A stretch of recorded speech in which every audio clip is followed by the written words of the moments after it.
ರಟ್ಟಿಹಳ್ಳಿ. ರಟ್ಟಿಹಳ್ಳಿ ಹಾವೇರಿ ಜಿಲ್ಲೆಯ ಒಂದು ಪಟ್ಟಣ ಮತ್ತು ತಾಲೂಕು ಕೇಂದ್ರ. ಬನವಾಸಿ ಕದಂಬರು ಮತ್ತು ರಾಷ್ಟ್ರಕೂಟರ ಆಳ್ವಿಕೆಯಲ್ಲಿ ಈ ಪ್ರದೇಶ ಜನಪ್ರಿಯವಾಗಿತ್ತು.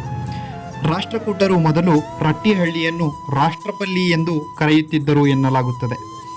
ಇನ್ನು ಶಿಲ್ಪಕಲೆಗೆ 11ನೇ ಶತಮಾನದಲ್ಲಿ ಹೊಯ್ಸಳರು ನಿರ್ಮಿಸಿದ ತ್ರಿಕುಟಾಚಲ ಕದಂಬೇಶ್ವರ ದೇವಸ್ಥಾನಕ್ಕೆ ಅತ್ಯಂತ ಪ್ರಸಿದ್ಧಿ ಪಡೆದಿರುವ ಶ್ರೀ ವೀರಭದ್ರೇಶ್ವರ ದೇವಸ್ಥಾನ, ಶಿಕ್ಷಣಕ್ಕೆ ಸರ್ಕಾರಿ ಮತ್ತು ತರಳಬಾಳು ಜಗದ್ಗುರು ಹಾಗೂ ಹಲವಾರು ವಿದ್ಯಾಸಂಸ್ಥೆಗಳು, ಜಲಾನಯನಕ್ಕೆ ಆಸರೆಯಾಗಿರುವ ಕುಮದ್ವತಿ ಮತ್ತು ತುಂಗಭದ್ರಾ ನದಿಗಳು, ಜಲಪಾತಕ್ಕೆ ಹತ್ತಿರವಾಗುವ ಮದಗಕೆರೆ ಮತ್ತು ಜಲಪಾತ, ಪೌರುಷಕ್ಕೆ ಹಲವಾರು ಕಾಲದವರೆಗೆ ಈ ಸ್ಥಳವನ್ನು ಮುಖ್ಯ ಪಟ್ಟಣವನ್ನಾಗಿಸಿಕೊಂಡು ಆಳಿದ ಕದಂಬ, ಹೊಯ್ಸಳ, ರಾಷ್ಟ್ರಕೂಟ ಮತ್ತು ಹಲವಾರು ರಾಜಮನೆತನಗಳು, ಕ್ರೀಡೆಗೆ ಹೋರಿ ಬೆದರಿಸುವ ಸ್ಪರ್ಧೆ, ಅತ್ಯಂತ ಪ್ರಸಿದ್ಧಿ ಪಡೆದಿರುವ ಕಣಿವೆ ಸಿದ್ದೇಶ್ವರ ದೇವಸ್ಥಾನ ಈ ತಾಲೂಕಿನ ಸಮೀಪದಲ್ಲೇ ಇದೆ.